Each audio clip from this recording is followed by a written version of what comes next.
যুবকেরা, তরুণেরা, তোমাদের মতোই দুই তরুণ মাআজ আর মুআওয়াজ বদরের যুদ্ধে রাসূলের সামনে হাজির।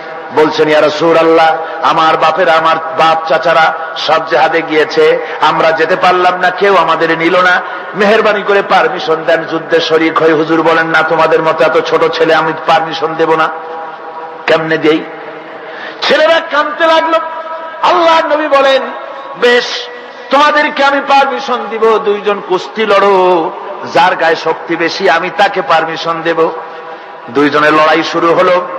মুআওয়াজ ছোট, মুআওয়াজ মাদের কানে কানে বলে, ভাই তুমি তো এক ধাক্কাই আমাকে ফেলে দিতে পারবে, তোমার গায়ে বল বেশি, কিন্তু ভাই আল্লাহর কসম করে বলি, তুমি আমাকে একবার ফেলে দেওয়ার পর আমি যখন তোমাকে ধরবো তুমি নিজে ইচ্ছে করেই পড়ে যেও, তা না হলে তো আমি চান্স পাবো না। রাসূলুল্লাহ বুঝতে পারলেন, দুজন কি পারমিশন দিয়ে দিলেন।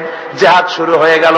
জিহাদের ময়দানে তারা অংশ নিলেন। হযরত আব্দুর রহমান বিন আউফ বলেন, আমি এই দুইজনকে দেখে বড় বিরক্ত অনুভব করলাম। এই বিরাট জিহাদের ময়দানে এই দুই তরুণ ছোট ছেলে কেন আসলো? তারা আমাকে কাছে এসে জিজ্ঞেস করলো, চাচাজি, আমরা মদিনার আনসারের ছেলে, আমরা শুনেছি রাসূলুল্লাহকে সবচাইতে বেশি কষ্ট দিয়েছে আবু জাহেল মক্কায়, ওই লোকটারে আমরা চিনি না, একটু দেখায় দেন লোকটা কই। আব্দুর রহমান বিন আউফ বলেন, ওই যে দেখা যায় দূরে, ওইটাই আবু জাহেল। হযরত আব্দুর রহমান বলেন, আমি নজর করে দেখলাম মুআজ আর মুআওয়াজ দুইজন সিংহ শাবকের মতো আল্লাহু আকবার বলে গর্জন করে তারা এগিয়ে চলল। আবু জাহেলকে তারা ঘিরে ফেললো, তরবারি চালাতে লাগলো। আবু জাহেল তার তরবারি চালাতে লাগলো। এক পর্যায়ে আবু জাহেল তার তরবারির আঘাত দিয়ে হযরতে মুআজের বাম হাতের পরে কোপ পড়লো। বাম হাতটা কেটে বগলের চামড়ার সাথে একটু ঝুলে থাকলো। এবার হাতটা সামনে ডিস্টার্ব করে বলে হযরতে মুআজ তরবারি চালাতে তার কষ্ট হতেছে।